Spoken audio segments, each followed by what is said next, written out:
हटो ना सावन चढ़े वाला बा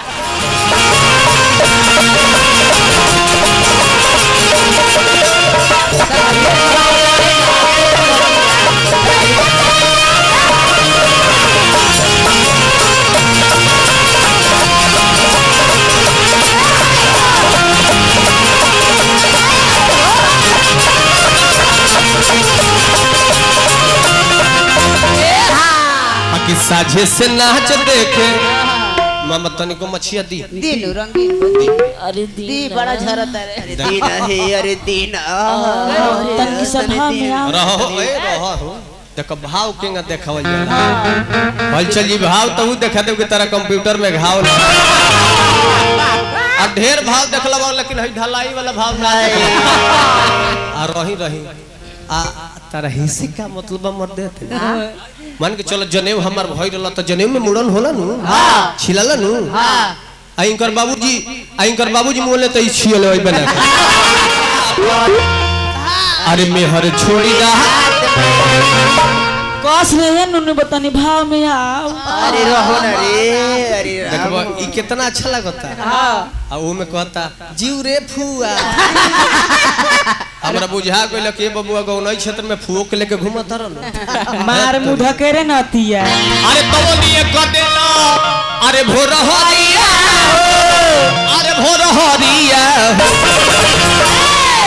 अरे का जाने देखे अरे का ओही लोग का कोइलो अरे मीठा मीठा बोथे ए महाराज देखिन कि चमकते अरे नूर का सहरा बजाओ रे बाबा कि चमकते अरे नूर का सहरा अबूबा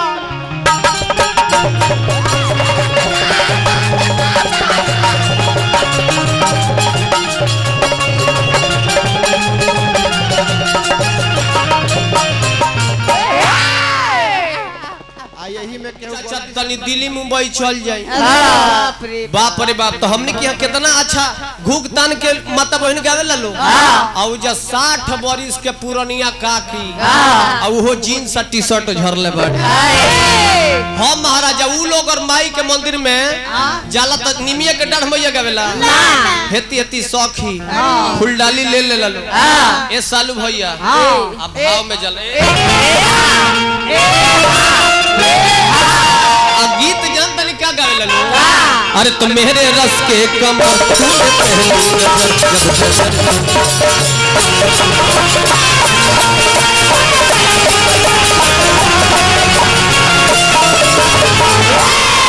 जान जाई अमित भैया ई कुली गाना सुन के दुर्गा माई अपन मंदिर छोड़ के फरार हो चलिए रे भक्तिन जी चल रे भाग रे इतना रस के कमर घस के कमर गावत देखो कितने लोग हंसता आ कह देता रे कि ये बेटा गने तहार चाचा आइल बाड़े ना भगलो कहां गइले निकल गइले रात भर में इनका हां अभी चिंता नहीं करबी शुरुआत हो लत तनी हमर अमित भैया पुरस्कार दिले बनी मामा भुरका रहुओ लेल बनी का हां लेकिन ना भुरका का साइज छोट बा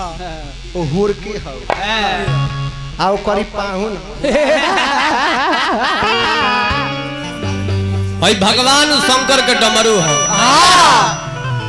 कितना खराब बात बोल रहे हैं डमरुआ के का दो हई हुरकी हो अच्छा तनी वो हुरकिया तनी दिखा दे तनी कुंदन भैया ऊपर उठा दे ओ हुरका में हुरकी में हुरकी जौन होला ओकर हई होला तन पातर होला तो ओकरा के हुरकी बोलल जाला आ हुरका उ होला जौन हेकरा के धरे में हई मोट होला ओकरा के हुरका कहल जाता कहत रे जाहि दादा ए हुरकवा के नु हुरकवा पाहुन हो ना बबुआ ई नहीं ख जानो ओ हुरकिया के हई हुरकवा फूफा जान जइयो ध्यान दो गणेश बाबा जेकरा के दुनिया पूजेला बबुआ बाबा के बाबा हई का जने को चिटकुलो सुननी हो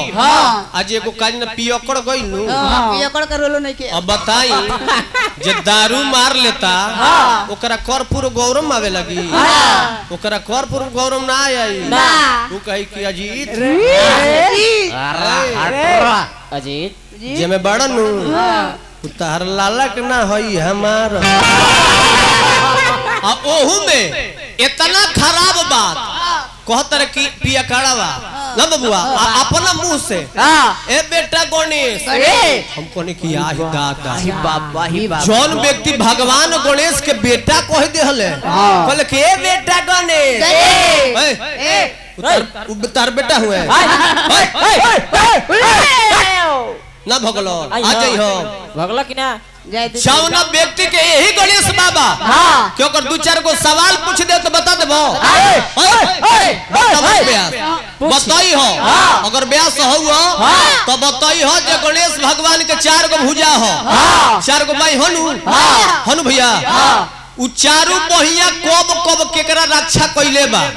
बताई हो बेया तो गई हो ना तो अभिषेक लगे मर गई मर देख ए बेटा गणेश अजय कनवा तान के तड़ाक तड़ा बबुआ हलचल जी हंसत रही बबुआ हलचल जी ई ना देखी अब कान धो के क्षमा मांगे के पड़ी ए बेटा गणेश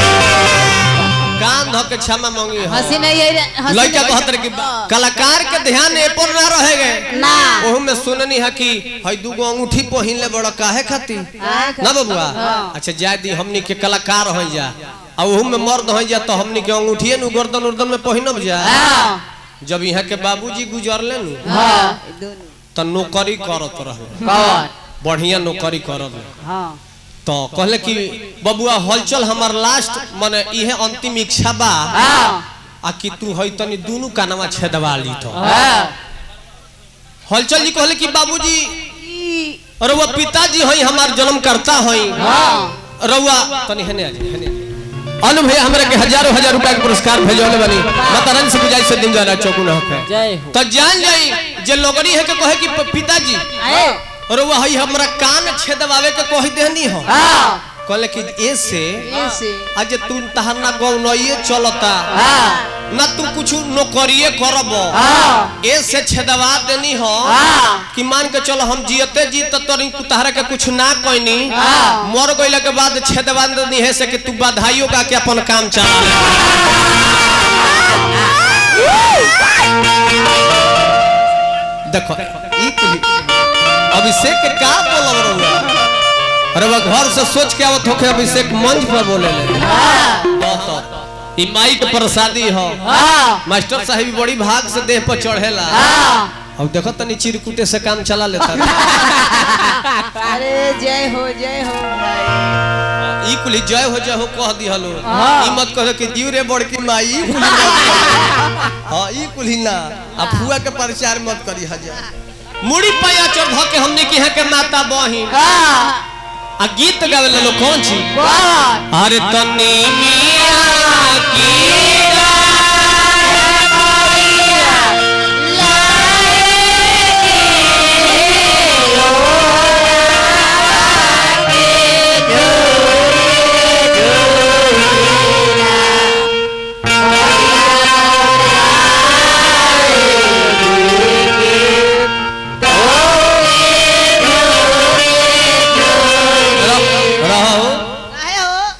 जरे जरे कहले बड़ा का नाम है उज्जवल सिंह बहुत रुपया के पुरस्कार दिले बड़े बदशाह सिंह जी बहुत बहुत रुपया के पुरस्कार अमित भैया हमार पुरस्कार दिले बनी हम गीत तो गाई बना है पहले पैसे ही सील ले रहो गीत ऐसे ना गायब कुंदन भैया कि हो बुझाता रहे कि घर ही बानी बड़ी कटा हता कतर है अरे दिल्ली मुंबई चल जाई बाप रे बाप तो हमने की कितना अच्छा घूक तान के माता बहन गावे ला लो आ जा 60 बरिस के पुरनिया काकी आ वो जीन्स टी शर्ट झरले बड़ हम महाराजा उ लोग और माई के मंदिर में जाला तक निमिया के डाढ़ मैया गावेला हेती हेती सौखी फुलडाली ले ले लो ए सालू भैया अब भाव में जले गीत जान तनी क्या गावे ललो अरे तुम मेरे रस के कमर तूने पहली नजर